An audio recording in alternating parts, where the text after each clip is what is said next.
The Shadows of Wolfsridge, a horror story inspired by real testimonies and documented events. Chapter 1: The Vanishing Road. Wolfsridge sits deep in the German Rhine Valley, a place where fog rolls in like a living thing and cell service dies without warning. Travelers often say the village is charming. Locals say it's cursed. In October 1998, a 22-year-old university student named Elena Brandt drove the forest road leading into Wolfsridge for a weekend hiking trip. Shortly after 8:30 p.m., she called her mother and said, "Mom, the road just disappeared." It was her last call. When police searched the next morning, they found her car parked on the roadside, engine still warm, headlights pointed into a wall of fog. Her door was open. Her footprints stopped after only 7 meters, as if she'd been lifted off the ground. No body was ever found. That was the first disappearance, not the last. Chapter 2: The Archivist. In 2019, David Mercer, a British journalist, traveled to Wolfsridge after hearing rumors of a vanishing corridor in the forest. David had spent a decade debunking paranormal myths. This one seemed like an easy case. At the Wolfsridge Municipal Archive, he met Clara Fisher, a quiet archivist with trembling hands. When he mentioned Elena's name, Clara's face drained. She unlocked a drawer and pulled out a dusty folder labeled Unresolved Type S. Inside were maps with a specific section of forest circled in red, police reports describing unnatural silence, sketches of a tall, thin silhouette seen near the fog, audio tapes recorded by search teams, every one ending in static. Clara whispered, "It doesn't want to be understood." He asked what it was. She only replied, "If you hear your name in the fog, don't answer." Chapter 3: The Tapes. David copied the audio tapes before leaving the archive. The first tape began normally: boots, crunching leaves, radio chatter. Then came a deep hum, like wind vibrating through steel. "Do you hear that?" a searcher whispered. Another voice answered, "Hold on, someone's calling for help." But the voice calling wasn't saying help. It was repeating a name. "Elena, Elena, come back." The search team screamed for their partner to stop, but the tape ended with a single, sharp breath and static. David replayed it 10 times. The voice saying Elena was Elena Brandt's exact tone, according to her mother. Chapter 4: The Corridor. Determined to expose the truth, David entered the forest at dusk. The deeper he walked, the more the forest seemed unnaturally quiet. No insects, no wind, no snapping twigs, only that humming sound from the tapes. Fog slid between the trees like drifting fabric. At 7:52 p.m., David's voice recorder picked up something. "David." He froze. "David, please." He recognized the voice. It was Clara's, the archivist, but she was miles away. He turned to retreat, but the trail behind him was gone, replaced by a corridor of pale fog stretching endlessly between the trees. Something moved inside it. Something tall, something thin. Chapter 5: Missing. At dawn, villagers found David's backpack on the forest floor. Inside were his notes, the copied tapes, and his broken recorder. The last entry on his notepad read, It mimics voices. It learns from them. If you follow it, you are already lost. David Mercer was officially declared missing 3 months later. His disappearance became the 23rd linked to Wolfsridge. Clara left the village shortly after. Before going, she mailed a single envelope to David's sister. Inside was a map of the forest, with one section blacked out entirely. On the back, she had written, "If he answers when you call his name, it isn't him." Chapter 6, Present Day. Since 1998, hikers report hearing familiar voices in the Wolfsridge fog.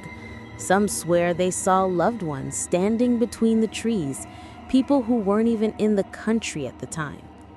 Forestry workers refuse to enter after sunset. Police no longer investigate nighttime calls. Locals say the forest isn't haunted, it's hungry, and it remembers the sound of every voice it has ever taken. Chapter 7, The Return of the Fog. In March 2020, 2 hikers from Cologne, siblings Mara and Tobias Cole, arrived in Wolfsridge for a photography trip. They had never heard the stories. All they knew was that the forest had legendary fog, perfect for atmospheric pictures. Locals quietly warned them not to enter the forest after 4 p.m. They laughed. At 5:12 p.m., the fog rolled in, faster than usual, according to witnesses. A villager saw the siblings taking photos near the trailhead. The fog swallowed them in seconds. At 6:03 p.m., only Tobias returned. He stumbled into the village square, screaming that Mara was still in there, that she kept calling him, but her mouth wasn't moving. When police reached him, Tobias had scratched his own ears bloody. He begged them, "Don't follow the voice. Whatever you hear, don't follow it." They found no sign of Mara. Tobias was taken to a psychiatric clinic. He still refuses to enter rooms with open windows. Chapter 8, The Note Nobody Should Have Read. The archivist Clara Fisher, after leaving Wolfsridge, lived quietly in Freiburg under a different name. But she kept a small locked box under her bed. Inside were her personal notes from Wolfsridge, notes she never meant anyone to see. In 2021, she died of a heart condition. Her landlord discovered the box and turned it over to her distant cousin, Hannah Fisher, who worked as a graduate researcher in Berlin. Hannah opened the box out of curiosity. Inside, she found a map of Wolfsridge Forest, clippings of disappearances dating back to 1926, a sketch of a long silhouette with limbs too thin to be human, a handwritten journal titled, "It Listens, It Learns." The final entry chilled her. It spoke my name today. Not a mimic, my voice exactly, but not from my throat. Hannah did not sleep for 2 nights. On the 3rd night, she dreamed of the fog. When she woke, her phone had a voice recording she didn't remember making. A whisper, "Hannah, come and see." Chapter 9, The Historian's Discovery. Hannah traveled to Wolfsridge against her better judgment, convinced she could finish what Clara started. She met with the village historian Elias, one of the few locals willing to speak. He told her a story older than any official archive. In 1864, a group of miners vanished while digging beneath the forest. Their lanterns were found resting upright in a perfect circle, flames still burning. The only survivor claimed they had broken into a cavern filled with thick, white haze. He said the fog spoke his name from every direction. Elias told Hannah, "People think the fog came from the forest, but old records suggest it came from below." When she asked what he meant, Elias simply shook his head. No one who went looking ever came back. Chapter 10: The Whispering Path.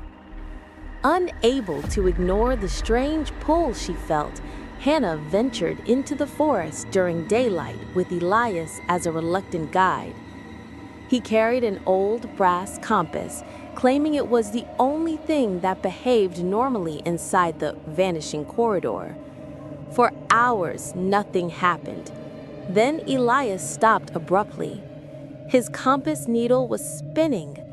The forest around them grew quiet, too quiet. A faint whisper drifted between the trees. "Hannah." She froze. It was her mother's voice. Her mother had died 10 years earlier. "Hannah, come here." Elias grabbed her wrist. "Don't listen, it's testing you." Then the fog rose, slowly, like breath filling the world. Elias dragged her back toward the trail, but something moved within the fog. Tall, thin, bending at impossible angles. It whispered again, closer. "Hannah." She felt the voice vibrate inside her chest. They ran. When they finally burst out of the forest, Hannah collapsed on the ground, gasping. Elias said nothing, but his hands were shaking so badly he dropped the compass. The needle was still spinning. Chapter 11: The Echo. Back in her hotel room, Hannah replayed the recording on her phone from the night before. She expected the same whisper. Instead, she heard something new. A second voice behind the whisper, a deeper one, slow, dragging, almost curious. It repeated her name in a stretched, distorted tone, as if learning how to pronounce it. Hannah. She dropped the phone. It slid under the bed. Then she heard it again, not from the phone. A whisper from behind the bathroom door. Hannah. The lights flickered, the door creaked open by itself. But nothing was inside, nothing she could see. She slept with the lights on, listening to every sound in the hallway, half expecting her dead mother's voice to call to her again. Chapter 12: What Lies Below. Determined to uncover the truth, Hannah visited the abandoned mining site Elias had mentioned. Most of it had collapsed decades earlier, but she found the rusted gate easily. The forest seemed to bide her. Inside, the air grew colder. She found carvings on the stone walls. "Don't answer. It is not them. The fog remembers." Deeper inside, she found something stranger. A chamber with soot marks forming shapes on the walls. Shapes resembling faces, stretched as if screaming. But the most disturbing part was the center of the chamber. A long, vertical crack in the stone, wide enough for a person to slip through. Fog seeped from it. A whisper rose with the mist. Closer. She backed away, but her name echoed from the crack. Dozens of voices at once. Hannah, Hannah, Hannah.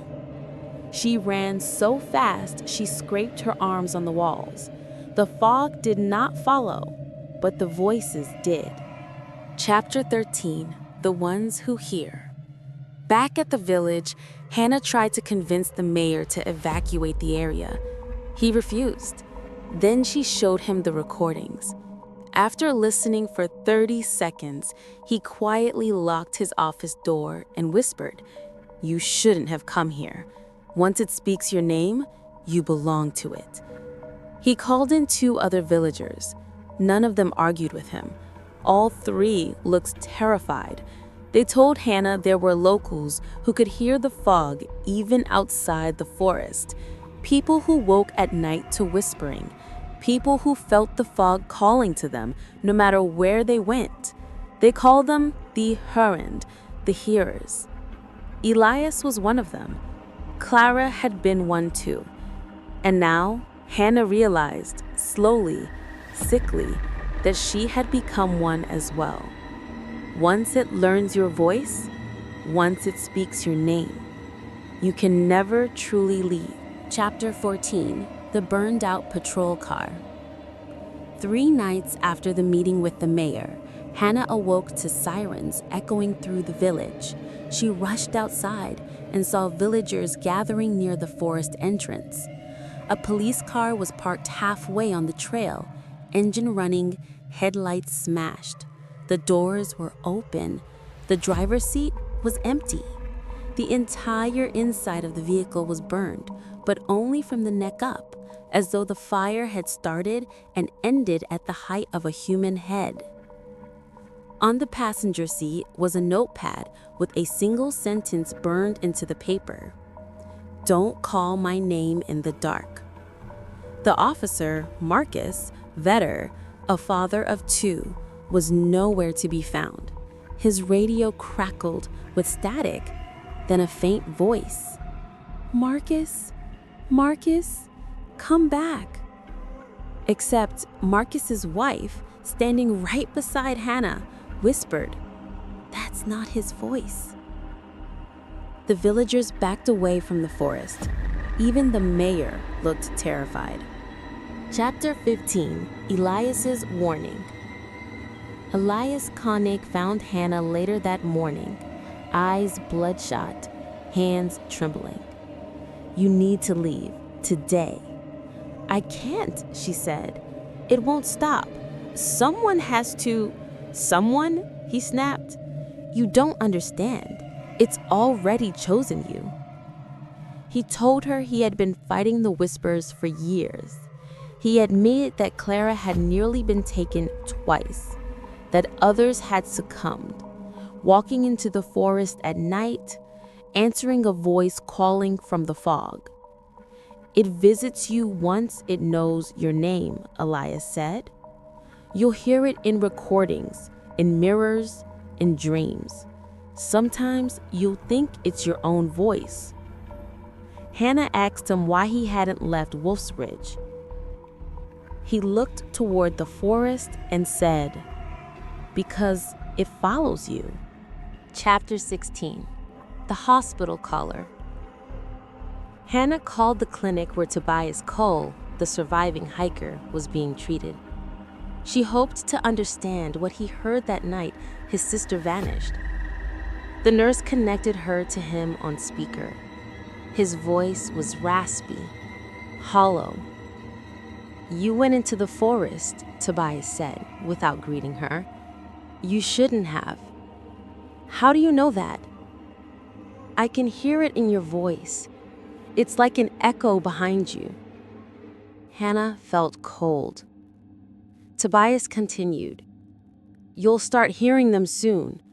People you trust, people you love, sometimes even your own voice." "Tobias, what took your sister?" Silence. Then a whisper so faint, she had to replay the recording later to be sure. "They wear voices like masks." Suddenly, he began screaming, "Don't let it learn your name!" The call cut off. The nurse didn't pick up again. Chapter 17, The Mirror. That night, Hannah stayed in her hotel room, determined not to sleep. She sat on the floor with the lights on, her back against the wall. At 2:14 a.m., the lamp flickered. The mirror above the desk fogged over, as if someone were breathing on it from behind. Hannah approached slowly. Words formed in the condensation. "Let me in, Hannah." Her own reflection smiled, but she wasn't smiling. The reflection's head tilted too far, almost upside down, its jaw stretching like softened wax. Its mouth moved silently at first.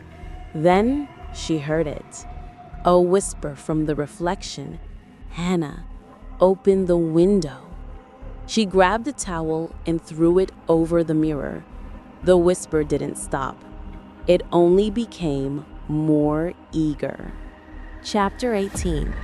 The Lost Ledger. The next morning, the mayor summoned Hannah urgently to the municipal building. He had unearthed a restricted document, something even Clara had never accessed. A leather-bound ledger from 1791. The title, written in Old German, translated roughly to "Encounters with the Hollow Fog." Inside were entries from villagers long dead. 1791. Children hear voices from the well. They say their names are whispered from the deep. 1802. The fog walked between the trees. It wore my brother's voice. 1837. The miners dug into its chamber. Only one survived. 1864. It learns faster now. It spoke in 3 voices at once.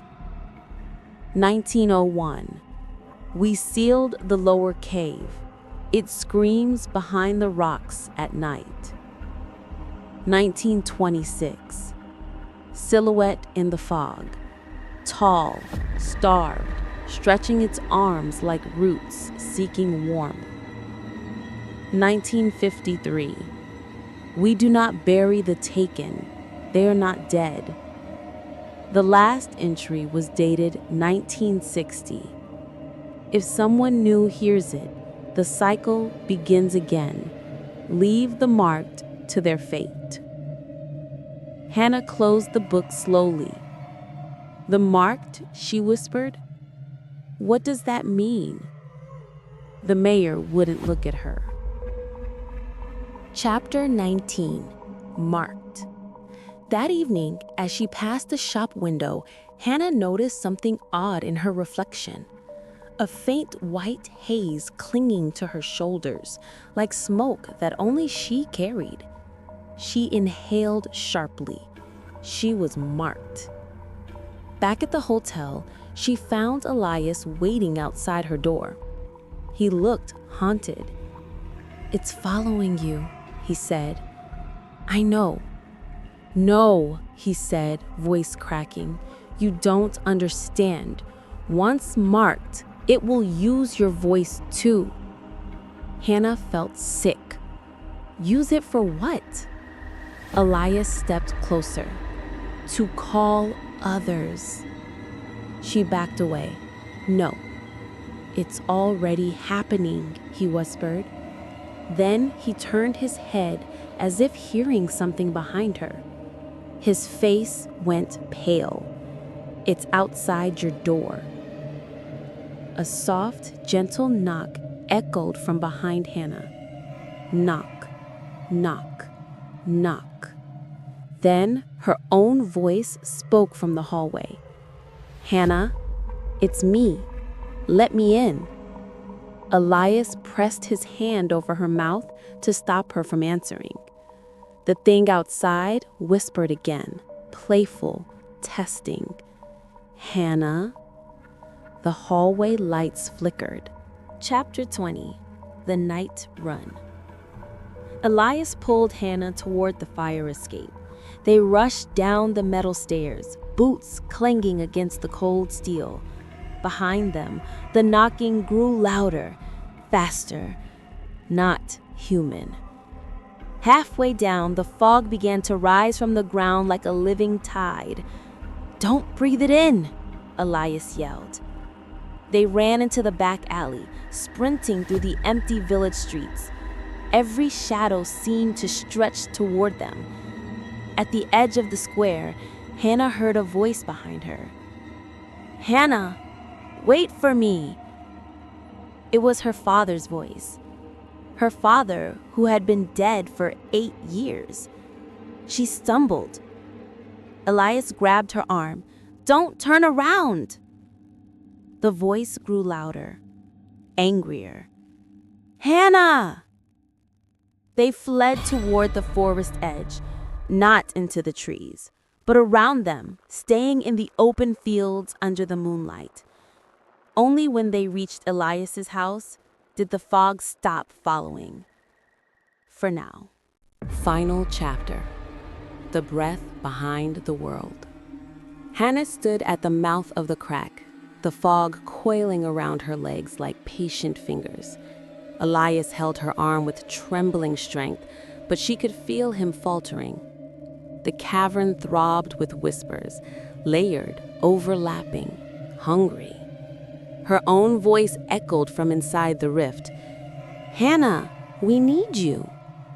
She forced herself not to listen, not to believe. Elias was whispering something too, but it wasn't to her. "I'm sorry," he said, voice breaking. "I can't fight it anymore." Hannah turned just as the fog wrapped around his throat, lifting him from the ground. His name spilled from every direction. His son's voice, his wife's voice, his own voice, twisted and distorted. Elias's eyes met hers one last time, filled not with fear, but with relief. "End it," he mouthed. And the fog pulled him into the dark. Hannah screamed, but the sound died instantly, swallowed by the cavern. The cavern widened with a low groan, stone grinding against stone. The fog pressed out in thick waves, searching, tasting the air for her. It wanted her voice, her memories, her shape. It wanted a door. Hannah stepped back, her hands shaking. She felt her phone in her pocket, the recorder still running. An idea flickered in her mind, desperate and wild. She lifted the phone toward the crack. Behind the fog, something shifted. A vast shape, a breath older than language, a presence waiting to be born into the world. Her own voice called again, "Let me out!" Hannah hit play. The cavern filled with Tobias's scream from the hospital call. "Don't let it learn your name!" The echo bounced violently around the chamber. The fog recoiled just as slightly, as if confused, disrupted. This was her only chance. Hannah turned the volume to maximum, slammed the phone into a crevice in the stone wall near the rift, and with a choked cry, shoved her entire weight against the loose rocks around the crack. The ground shuddered. Fog shrieked, not with a voice, but with pressure, with force, with pure fury. One stone fell, then another. Then the entire ledge began to collapse. The crack narrowed. The fog lashed out, slicing the air like claws. "Hannah!" it screamed, this time mimicking her mother, her father, Elias, her own voice, all at once. She braced herself and pushed harder, shoving the last boulder into place. The cavern roared. The crack sealed with a thunderous snap of stone. The fog shriveled back into the rock, its voices warping into silence. Then everything was still. Hannah fell to her knees, shaking, staring at the newly sealed wall. Her breath echoed loudly in the dead air. Her phone, the last sound the fog would ever hear, was crushed beneath the rubble. She was alone. Truly alone. Slowly, she climbed back up the mine shaft, her legs trembling with every step. When she emerged into the daylight, the morning sun broke through the trees, burning away the last traces of mist. Wolfsridge was silent. The fog had withdrawn. No voices whispered her name. The forest, for the first time in decades, breathed normally. Hannah walked down the path toward the village, not knowing what she would tell them or whether they would believe a word. But one thing she felt deep in her bones: the fog was gone. Or, at least, the door was closed. For now. Don't forget to like, subscribe, and comment. We'll see you in the next video.